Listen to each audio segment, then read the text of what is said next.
প্রিয় শিক্ষার্থী, আসসালামু আলাইকুম। আশা করি আপনারা সবাই ভালো আছেন। সৃষ্টি সেন্ট্রাল স্কুল সিরাজগঞ্জ অনলাইন ক্লাসে সবাইকে স্বাগতম। তো আশা করি সবাই আজকে ক্লাসটা উপভোগ করবে। আজকে আমি নবম শ্রেণীর জন্য বহিপি নাটকটি পড়াবো। এই নাটকটি লিখেছেন সৈয়দ ওয়ালিউল্লাহ। এই বহিপি নাটক সৈয়দ ওয়ালিউল্লাহ লিখেছেন। সৈয়দ ওয়ালিউল্লাহ জন্মগ্রহণ করেছেন 1922 খ্রিস্টাব্দের 14 আগস্ট চট্টগ্রাম শহরে জন্মগ্রহণ করেন। তার পিতার নাম সৈয়দ আহমদুল্লাহ, মাতার নাম নাসিম আরা খাতুন।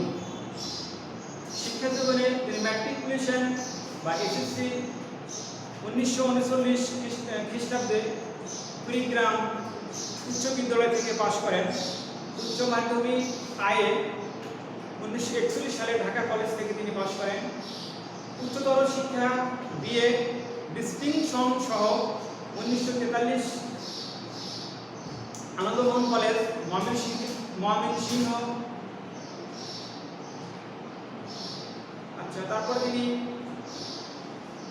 এমএ অসমাপ্ত কলকাতা বিশ্ববিদ্যালয় তিনি ক্লাস তিনি শেষ করতে পারেননি। তিনি বিএ পাস করেছিলেন এবং ছাত্র হিসেবে তিনি যথেষ্ট ভালো ছিলেন বলে তিনি সেই সময় মেধাক্রম অনুযায়ী মেধা তালিকায় স্থান লাভ করেছিলেন।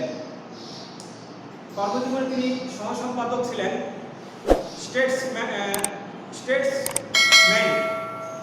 দৈনিক স্টেটসম্যানের সহ সম্পাদক ছিলেন কন্টেম্পোরারি বার্তা সম্পাদক, radio Pakistan, press attaché Pakistan দূতাবাস, তথ্য অফিসার ঢাকা আঞ্চলিক তথ্য অফিস। তিনি তথ্য অফিসার ছিলেন ঢাকা আঞ্চলিক তথ্য অফিস, দক্ষিণ পূর্ব এশিয়ার তথ্য পরিচালক, ইউনেস্কোর স্পেশালিস্ট প্যারিস।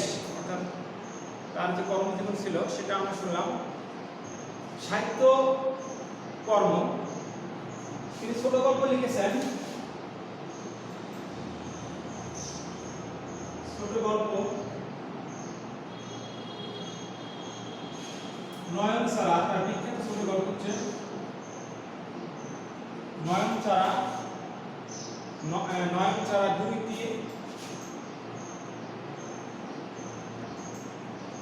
2টি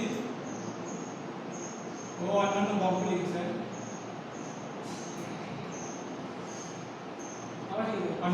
লিখেছেন। উপন্যাস লিখেছেন।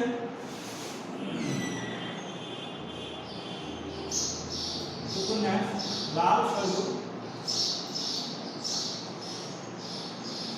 তার বিখ্যাত উপন্যাস চাঁদের অমাবস্যা।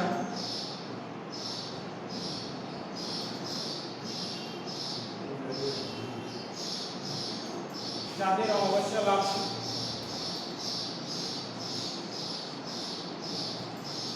নয়নচারা 2টি, লাল সরু, চাঁদের অমাবস্যা।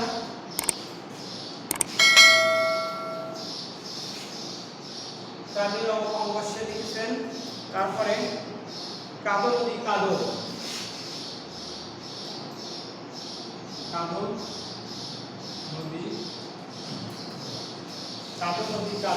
লিখেছেন।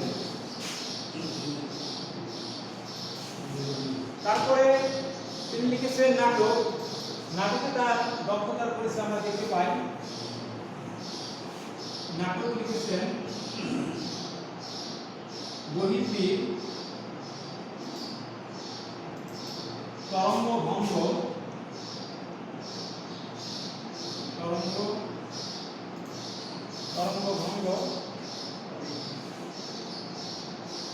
তারপরে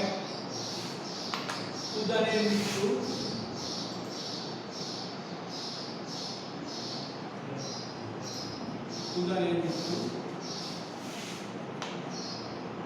তো আমরা এখন আলোচনা করব যে তা নাটক বহিপির এই নাটকটা আলোচনা করব। এই নাটকটা আসলে বহিপি নাটকটি 1907 সালে ঢাকা থেকে প্রথম প্রকাশিত হয়। এটি প্রকাশিত প্রকাশের পূর্বে অর্থাৎ এটি প্রকাশের আগে 1955 সালে ঢাকা পিএন ক্লাবের উদ্যোগে একটি আন্তর্জাতিক নাটক প্রতিযোগিতা অনুষ্ঠিত হয়। সেখানে বাংলা নাটকের প্রতিযোগিতায় বহির্বী নাটকটি প্রথম স্থান লাভ করে, পুরস্কার লাভ করে। নাটকটি কুসংস্কার ও ধর্ম বিশ্বাসকে পুঁজি করে যারা ব্যবসা পরিচালনা করে তাদের বিরুদ্ধে মানবিক জাগরণের এক দৃশ্য কাব্য।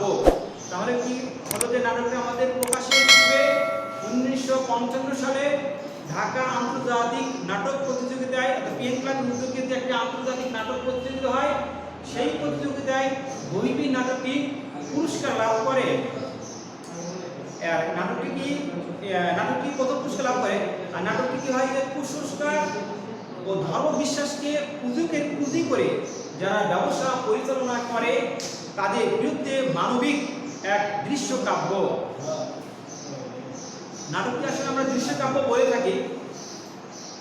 আর এই বহির্বী নাটকের চরিত্র হচ্ছে বহির্বীর প্রধান চরিত্রটি হচ্ছে আমাদের জানা দরকার, খুবই জানা দরকার। বহির্বী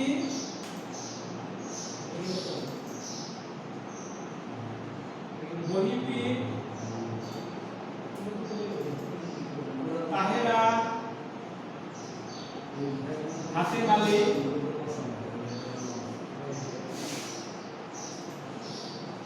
হাসেম, খোদেদা, ফকিকুল্লাহ। তাহলে এখানে আমাদের চরিত্র আছে 6টা চরিত্র এই বহির্বী নাটকে। তো বহির্বী নাটকে সাধারণত বহির্বী নাটকের কেন্দ্রীয় চরিত্রটা নাম হচ্ছে বহির্বী। এই বহির্বী নাটকের কেন্দ্রীয় চরিত্রের নাম হচ্ছে বহির্বী। আর এই বহির্বী নাটকের অপ্রধান চরিত্র দুটি হচ্ছে খোদেদা এবং ফকিকুল্লাহ। এটা আমাদের অবশ্যই খেয়াল রাখতে হবে যে বহির্বী নাটকের কেন্দ্রীয় চরিত্রের নাম কি, সেটা হচ্ছে বহির্বী, এবং বহির্বী নাটকের অপ্রধান চরিত্রদ্বয়ের নাম কি, সেটা হচ্ছে খোদেদা এবং ফকিকুল্লাহ। এই নাটকের কাহিনী গড়ে উঠেছে একজন ধূর্ত পীরকে কেন্দ্র করে, যিনি কুসংস্কার ও ধর্ম বিশ্বাসকে পুঁজি করে ব্যবসা পরিচালনা করেন। মুরিদদের কাছ থেকে অর্থ সম্পদ সংগ্রহ করেন। নিজের লালসা চরিতার্থ করার উদ্দেশ্যে বৃদ্ধ বয়সে মুরিদের কন্যাকে তাহেরাকে বিয়ে করে বসেন, এবং এই বহির্বীর বছরে দুই একবার করে তার মুরিদদের বাসায় যাইতেন এবং সেখান থেকে অর্থ সম্পদ নিয়ে আসতেন। তো বহির্বীর যেহেতু বিভিন্ন অঞ্চলে ভ্রমণ করতেন তার মুরিদদের বাড়িতে, তাই সে কি করতেন, বইয়ের ভাষায় কথা বলতেন। যেহেতু বইয়ের ভাষা সবাই বুঝতে পারে, তাই সব অঞ্চলে বইয়ের ভাষা বুঝতে পারে, তাই তিনি বইয়ের ভাষা কথা বলতেন। বহির্বীর নাটকে আমরা এখানে দেখতে পাই যে বহির্বীর একটা নাবালিকা মেয়ে তাহেরাকে, তার মুরিদের মেয়ে তাহেরাকে প্রলোভন দেখিয়ে বিয়ে করেন, যেখানে তাহেরা বহির্বীকে বিয়ে করতে কখনো রাজি হয়নি। তার সৎ মা তার সাথে জোর করে বিয়ে দেয়। এই বিয়ে তাহেরা কখনো কবুল বলেনি, কিন্তু বহির্বীর এটাকে বিবাহ দেখিয়েছে, এবং তার সেই হবু স্ত্রী যখন তাকে ছেড়ে পালিয়ে রাস্তায় বের হয়ে যায়, ইতিমধ্যে আমরা দেখতে পাই যে হাতেম আলী ছিল ক্ষয়িষ্ণু জমিদার। তার সেই জমিদারিত্ব 1793 সালে সুজস্ত আইনের মাধ্যমে তার জমিদারিত্ব যখন নিলামে ওঠে, তখন তার টাকার অভাব, তাই টাকা শোধনের জন্য তার হাতেম আলীর শহরে তার বন্ধুর কাছে যায়। সেখানে যাওয়ার পথে বহির্বীরের নৌকার সাথে হাতেম আলী বলদার ধাক্কা লাগে, এবং ধাক্কা লাগলে বহির্বীরের নৌকা যখন ডুবে যায়, তখন সে হাতেম আলীর বদরাতে বহির্বীর আশ্রয় লাভ করে। ঠিক সেই বদরাতেই নাবালিকা তাহেরাকে যখন বহির্বীর বিয়ে করে, বিয়ের আসর থেকে পালিয়ে যখন সে রাস্তায় বের হয়, তখন সেই হাতেম আলী পরিবারের সাথে তাদের দেখা হয়, হাতেম আলীর সাথে পরিচয় হয়।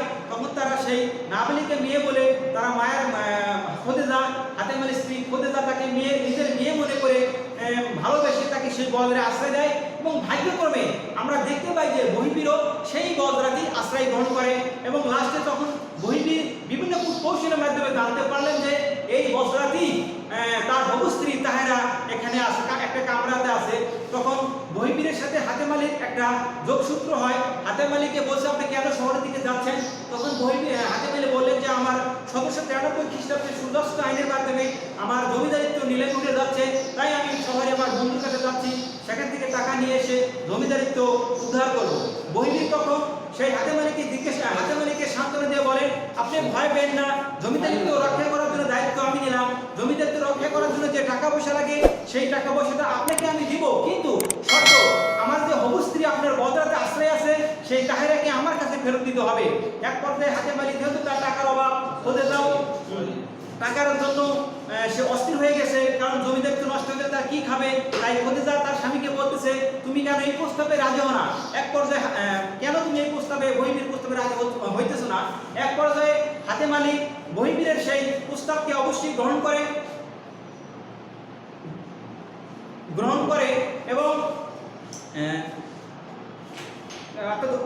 টাকার বিনিময়ে তাহেরাকে বহির্বীরের হাতে উঠিয়ে দিবে। কিন্তু কিছুক্ষণ পরে তার সেই মনের একটু পরিবর্তন হয়। সে ছিল ধীর স্থির সম্পূর্ণ ব্যক্তি, তাই সে তার সেই বহির্বীরের সেই কুপ্রস্তাবকে সে কখনো গ্রহণ করে না। তার অর্থের লোভ লালসাকে অস্বীকার করে, অর্থের লোভ লালসা ত্যাগ করে সে বহির্বীরের প্রস্তাবকে সে প্রত্যাখ্যান করে বলে আমি আপনার টাকাও নেব না, আপনার হবু স্ত্রী তাহেরাকে আপনার সাথে আমি ফেরত দেব না। সেটাই তিনি করলেন, যে তিনি দেখাইলেন যে অন্যের কাছে মাথা নত করা কখনো যাবে না। টাকার বিনিময়ে যদি হয় এটা কখনো করা যাবে না, সেটা অবশ্যই অন্যায় হবে। তিনি অত্যন্ত চালাকি বুদ্ধিমত্তার আশ্রয় নেন, কিন্তু তার সব ফন্দি এক সময় ব্যর্থ হয়। তাহেরা হাসিমের সঙ্গে পালিয়ে যায়। হাতেম আলীর ছেলে, একমাত্র ছেলে, সেই হাসিম আলীর হাত ধরেই তাহেরা এক সময় পালিয়ে যায়। অর্থাৎ তাহেরা যে 19 শতকে একজন বিদ্রোহী নারী, প্রতিবাদী নারী আমরা এখানে দেখতে পাই, নারী চরিত্রে দেখতে পাই, উপন্যাসের ভিতরে নাটকের ভিতরে দেখতে পাই যে একজন প্রতিবাদী নারী। তাই সে বহির্বীরকে স্বামী হিসেবে গ্রহণ না করে সে হাসিম আলীর হাত ধরে সে চলে যাচ্ছে বা চলে যায়। সে অত্যন্ত শান্তভাবে বুদ্ধিমত্তার সঙ্গে, অর্থাৎ বহির্বীর বুদ্ধিমত্তার সঙ্গে সে অত্যন্ত শান্তভাবে বুদ্ধিমত্তার সঙ্গে বহির্বীরের সেই কূটকৌশলে জাল ভেঙ্গে নতুন করে সে হাসিম আলী এবং তাহেরা হাত ধরে চলে যায়। বহির্বীর চক্রান্ত মোকাবেলায় করেছে, কিন্তু বহির্বীর সেই চক্রান্ত মোকাবেলায় ব্যর্থ হয়েছে। ধর্মীয় কুসংস্কার ও সামাজিক অবিচারের বিরুদ্ধে প্রতিবাদের প্রতীক হয়ে শেষ পর্যন্ত জয় হয়েছে। অর্থাৎ এখানে আমরা দেখতে পাই যে বহির্বীর যত কূটকৌশলী আশ্রয় নেয়, কিন্তু তাহেরা এবং হাসিমের কাছে এটা ব্যর্থ হয়েছে। এবং এই নাটকে বলতে যায় একজন কুসংস্কারে বিশ্বাসী ছিল, সে পীরকে ভক্তি করত, পীর যা বলতো তাই সে গ্রহণ করত। সে হাসিম আলীকে পীরের কাছ থেকে বদদোয়ার ভয়ে দূরে থাকতে বলেছে, পীরের সাথে তুমি এরকম অন্যায় করে কেন? যেহেতু তাহেরা পীরের হবু স্ত্রী বা স্ত্রী, সেই স্ত্রীর সাথে তুমি কেন কথা বলো? কিন্তু হাসিম আলী তার মার কথা শুনে নাই, অর্থাৎ সে অন্যায়ের প্রতিবাদ করেছে। আর একটা বিষয় এখানে আমরা দেখতে পাই যে নামকরণের সার্থকতা, কারণ সাহিত্যকর্মের অন্যতম প্রধান অঙ্গ যথার্থ নামকরণ। অর্থাৎ প্রাসঙ্গিক যদি নামকরণ যেমন সাহিত্যিক প্রাসঙ্গিক নামকরণ যেমন সাহিত্যকরণের সৌন্দর্য বৃদ্ধি করে, বর্ধন করে, এর শিল্পগুণকে বাড়িয়ে তোলে, তেমনি অর্থাৎ অপ্রাসঙ্গিক তেমনি বিষয়বস্তুর সাথে সম্পর্কহীন নামকরণ শিল্পকর্মের সৌন্দর্য বিনষ্ট করে। তাই এদিক দিয়ে আমরা দেখতে পাই যে সমস্ত ঘটনা বহির্বীরকে কেন্দ্র করে আবর্তিত হয়েছে। তাই এই নাটকের নামকরণ বহির্বীর হওয়াটা যথার্থ বাঞ্ছনীয়, অর্থাৎ এই নামকরণটা সার্থকতা হয়েছে বহির্বীর নামকরণের জন্য। আর এখানে আমরা একটা প্রশ্ন দেখতে পাই যে বহির্বীর বইয়ের ভাষায় কথা বলেন। বহির্বীর কোন ভাষায় কথা বলেন? বহির্বীর হচ্ছে বইয়ের ভাষায় কথা বলেন, কেননা তাকে দেশে বিদেশে বিভিন্ন স্থানে ভ্রমণ করতে হয়, কিন্তু সকল অঞ্চলের ভাষা এক নয়। তাই সকলকে নিজ ভাষা বোঝানোর জন্য তিনি বইয়ের ভাষা ব্যবহার করেন, বইয়ের ভাষা বলেন, বই থেকে তিনি কথা বলেন। তার মধ্যে কথ্য ভাষা হলে মাঠ ঘাটের ভাষা, এছাড়া খোদার বাণী গ্রহণ করার জন্য কথ্য ভাষা অনুপযুক্ত। তাই তিনি বইয়ের ভাষা ব্যবহার করেন। এই নাটকটা শুরু হয় হাসেমকে দিয়ে। এই নাটকের শুরু হাসেম এবং নাটকের শেষ সংলাপটি হয় বহির্বীরকে কেন্দ্র করে। অর্থাৎ প্রথম সংলাপটা শুরু হয় হাসেমকে দিয়ে এবং শেষের সংলাপটা শেষ হয় বহির্বীরের মাধ্যমে। আর এই গল্পে আমরা দুটো অপ্রধান চরিত্র দেখি, একটা হচ্ছে হকিকুল্লাহ, একটা হচ্ছে খোদেদার। আর তাহেরা হচ্ছে এই গল্পের এই নাটকের একটা 19 শতকের নারী প্রতিবাদী চরিত্র। আর হাতেমিল হচ্ছে ধীর স্থির সম্পন্ন ব্যক্তি, স্থিতধী ব্যক্তি। প্রিয় শিক্ষার্থী, আশা করি তোমরা ক্লাসটা অবশ্যই দেখবে, বাসায় করবে। তো সবাই ভালো থাকো। আসসালামু আলাইকুম।